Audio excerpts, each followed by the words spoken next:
Welcome to Kenton's videos. Enjoy the video. You start now by prepping workspace and materials. Don't delay. Inspect the chain for stretch, rust, and stiff links.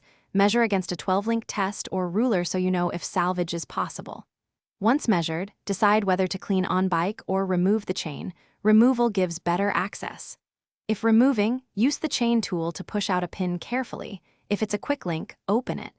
Make sure to note chain direction and wear before deep cleaning begins.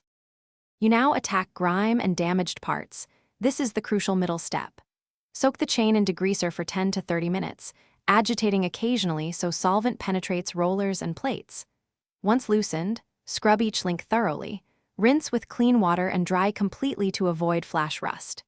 Inspect every link and pin. If a link is bent or a pin is compromised, replace or cut it out and splice in a new link using the chain tool. Make sure the rejoined chain has proper articulation.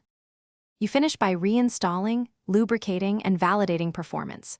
Route the chain correctly through the derailleur and cassette, then secure the quick link or press the pin until flush.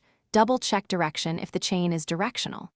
Apply lubricant sparingly to rollers and let it penetrate for a few minutes. Wipe off excess to avoid attracting dirt. Once done, spin through all gears and take a short test ride. If shifting is rough, fine-tune derailleur limit screws or chain length. If noise or skipping persists, recheck. Thanks for watching. Consider subscribing if we helped you.